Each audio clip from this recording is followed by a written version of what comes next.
สบายดีพ่อแม่พี่น้องทุกคนที่นี้รายการข่อยตอนนี้ข่อยรายงานวันนี้นี่คือขวดเซเด้อนี่พี่น้องก็จิ๋วไว้เด้อขวดเซบางไพต่างบ้านต่างเมืองต่างแขวงต่างประเทศติดตามชมเด้ออันน่ะเซบางไพนี่เป็นแม่น้ำใหญ่ได้นี่เป็นแม่นี่สะพานนี่ตั้งแต่ข่อยยังน้อยๆเพราะนั่นสะพานตั้งแต่ข่อยเกิดข่อยเห็นอยู่สะพานนี่เป็นสะพานเล็กนี่แต่ก่อนตอนข่อยยังน้อยๆตั้งแต่รุ่นพ่อเฒ่าแม่นายเพราะน่ะสะพานเป็นสะพานเก่าแต่ก่อนเขาเล็กช่างแต่ก่อนนะแต่ก่อนเขาเล็กช่างแต่ตอนนี้พ่อแม่ตอนนี้เขาปูนทุกวันนี้สะพานปูนนี่สะพานเก่าแต่ก่อนแต่ตอนนี้เป็นสะพานปูนนี่สะพานปูนตั้งแต่พ่อตั้งแต่แม่แต่พอเท่าไม่เท่าแต่ก่อนพละอันนี้คือขวดเซบางไพนี่ติดตามชมช่องข่อยต่อไปเด้อพ่อแม่พี่น้องกดไลค์กดแชร์กดติดตามให้ข่อยเด้อกดไลค์กดแชร์กดติดตามกดหัวใจข่อยเด้อสนับสนุนช่องข่อยเด้อพ่อแม่พี่น้องช่องรายการข่อยนี่ชาเล้งมีชาเล้งรับลมชมวิวอีกนี่ข่อยไปทางไหนบ่มีรถมีกันย่างไปพ่อแม่พี่น้องเอ้ยคนทุกคนยากไปนะบางแห่สะพานแม่น้ำเซใส่เซบางไพมาไทยพ่อแม่พี่น้องเบิ่งวันนี้เบิ่งน้ำกันเด้อพ่อแม่พี่น้องเอ้ยน้ำเซอะไรนี่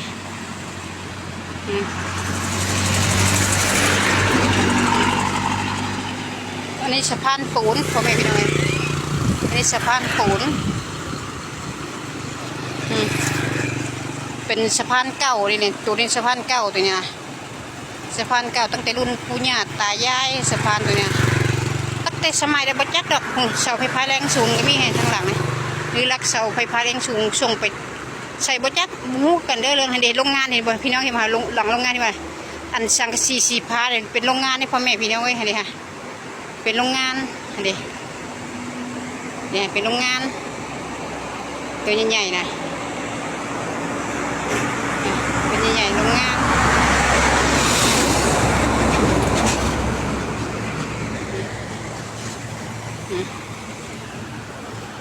อะไรน้ำเซบางไพพ่อแม่พี่น้องมึงนี่ยูขึ้นจากกับผังน้ำเซไปหน่อยๆพ่อแม่พี่น้องนี่แม่นเบิดพุ่นขึ้นไปนะนี่คือสะพานเก่านี่แหละน้ำเซบางไพน้ำเชี่ยวแห้งมาพี่น้องมึงเด้อดิคือสะพานเก่าตั้งแต่ข่อยยังน้อยแต่ตอนนี้จักมันจักปีแล้วเสานี่เป็นเสาเก่าทั้งหมดมี3 เสาเนาะนี่เสาเก่าทั้งหมดมี3 เสาสะพานเก่านี่น้ำเชี่ยวแห้งตั้งแต่รุ่นปู่ย่าตายายสมัยรับจักทางนั้นเป็นแขวงขมวนด้วยพี่น้องเอ้ยทางเซทางนั้นน่ะทางเซทางนั้นเป็นแขวงขมวนเมืองทักแขกทางนั้นน่ะเมืองทักแขกแขวงขมวนทางนั้นแต่ชวนทางนี้น่ะเป็น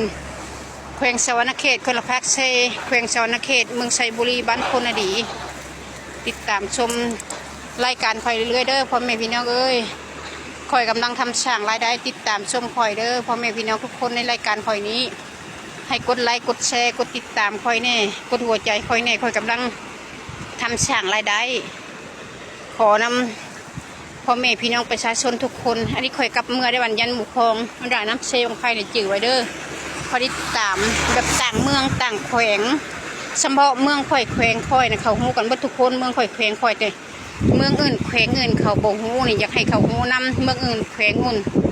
แบบต่างประเทศนะอยากให้เขาฮู้ว่านี่น้ำเซบางไพ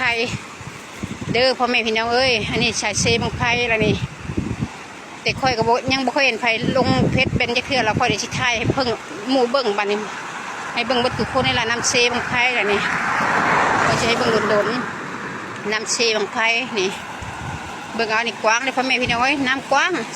เท่ากับน้ำเจ้าพระยาอยู่ประเทศไทยพวกนี้อันนี้ประเทศลาวนี่ประเทศลาวแขวงสวรรณเขตเมืองไซบุรีอันนี้เขตบ้านมะนิราชนี่ชื่อบ้านมะนิราชหักพังเซพังนั่นไหนแขวงขมวนคือเมืองตะแคกแต่ส่วนพังนี่นะเดี๋ยวนั่นเช่นี่ส่วนพังนี่นะแขวงสวรรณเขตอันนี้เขตบ้านมะนิราชเขาเขตบ้านมะนิราชทางขึ้นบ้านหนองไผ่บ้านมะนิราชทางขึ้นบ้านหนองไผ่อันนี้คนเนาะต่างบ้านต่างเมืองต่างแขวงเขาบ่ฮู้เนาะคอยชี้แนะนำ ให้รู้ทุกคนต่างเมืองต่างแขวงต่างประเทศคอยชี้แนะนำให้รู้ทุกคนต่างแขวงต่างประเทศท่านอยากมาชมมาเที่ยวประเทศลาวเนาะอันคือประเทศลาวนี่แขวงสวรรณเขตในเมืองไซบุรีบ้านมณีราชชื่อบ้านมณีราชคอยอยากแนะนำต่างประเทศให้รู้ไว้ต่างประเทศต่างแขวงต่างเมืองรับรู้ไว้ว่านี่คือหัวเซบังไพหัวเซบังไพหมู่บ้านมณีราชให้มาเที่ยวมาชมในวันนั้นนี่โรงงานเด้อนี่พี่น้องนี่เป็นโรงงานนี่โรงงานนี่นะนี่โรงงานทางเขาบันเขาผลิตทุกอย่างแบบนี้เนาะเครื่องกินแบบกระปุ้นคนเป็นกระปุ้นเป็นเพอเนาะขั้นภาษาลาวภาษาไทยเขาเรียกว่าก๋วยเตี๋ยวขนมจีนนะภาษาลาวภาษาไทยอะไรดิมึงในน้ำมันยูขึ้นความหลายพอแม่พี่น้องเอ้ยนี่น้ำยูขึ้นความไปพังนั้นบ่ได้ลดหลายบอกกล้าความนี่รถแล่นไปนี่น้ำยูขึ้นมาจากพวกน่ะจากเซอันนี้น้ำเซเลยฮะบ้านมณีราชนี่นี่ทางขึ้นโรงงานทางขึ้นโรงงานนี่แหละโรงงานมันผลิตแป้งผลิตอย่างทุกอย่างคอยกับพวกกันมันต้นก็มาส่งนี่แหละขายมันต้นเขาส่งโรงงานนี้ภาษาไทยเขาเรียกมันสำปะหลังรถเข้าโรงงานนี่รถเข้าโรงงานมันไฟยามนี้บ่มีมันยามนี้บ่มีเลยเขากลนบ่ได้ต้องปีหน้าพุ่นล่ะเขานี่เฮ็ดบ่โรงงานหลังโรงงานให้นี่สังกะสีขาวๆด้านสีเขียวๆนะสีฟ้าๆนะหักไผบ่ได้เข้าได้คนนอกเขาบ่ห้ามเข้าแต่คนในเมืองกระบิบเตะสิไปนี่น้ำยูค่ะน้ำยูสิย่างไปแคมทางกันย่างไปบ่ได้หลดลายเพราะแม่พี่น้องเอ้ยสิย่างไปถ่ายน้ำเดี๋ยวนี้นี่บอกกล้าความไปที่ว่าน้ำนี่ถ่ายให้เบิ่งเมืองเซบังไพคิดตมพี่นะเขากำลังสิขยายทางนี่ตกแรงนี่เขาขยายเลยนี่อันนี้คือทางเก่าตัวนี้ตัวดำนี่ตัวแดงๆเขากำลังสิย้ายแบบเขาให้ทุกบ้านทุกเรือนเด้ทุกบ้านทุกเมืองแล้วก็เขาก็ตกแรงเขาก็สร้างแล้วเขาก็โครงการเขาแบบขยายทางใหญ่กว่าเก่าดีน้ำงามสวยงามน้ำยูขึ้นมาจากทะเลตรงนี้มันเป็นบุ่งต่ำเนาะน้ำอ่างเขาในเฮือนเขาพนันในเฮือนกันใส่บางเฮือนเห็นว่ากันแสนะปลอยอยู่เห็นว่ากวานหน่าชงสารเนี่ยเฮือนแสน้ำดีค่ะพี่น้องเอ้ยจะเขาอยู่ไปได้กินไปได้เนาะ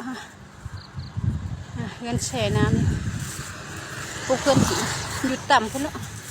เป็นบุ่งแต่เฮือนแม่ก็บดต่ำแต่น้ำยูขึ้นมามันเชเด้เนี่ยเป็นบุ่งมั่งดอนเป็นบุ่งเป็นข้ามภาษาไทยเขาเรียกว่าทะเลสาบภาษาไทยภาษาลาวเขาเรียกว่าน้ำแกงเขาขายท่านี้บอลเขาไปอันนี้บอลเวลาเขาไปบะไปแก้บะนี่ผลไม้เกายาง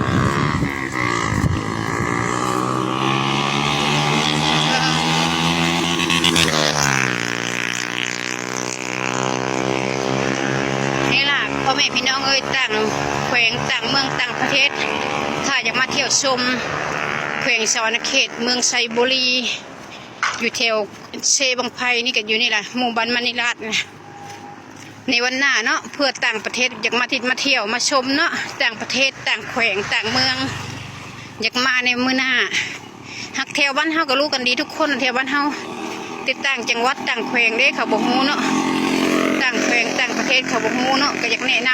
ำให้พ่อแม่พี่น้องประชาชนฝ่ายอื่นฮู้แบบต่างแขวงต่างเมืองนะเนาะฮู้ว่านี่คือหัวเซบังไพหัวเซบังไพนี่วัดเนี่ยวัดท่านใจนี่ทางเขาวัดท่านใจคนนี้พี่น้องเอ้ยพ่อแม่พี่น้องติดตามชมคอยเด้อกดไลค์กดแชร์กดหัวใจให้คอยแน่แล้วก็ติดตามชมให้ทาง TikTok คอยแน่แล้วก็Facebook คอยแน่แล้วก็ YouTube คอยแน่เด้อพี่น้องเอ้ยนี่รถคันนี้ใหม่ละ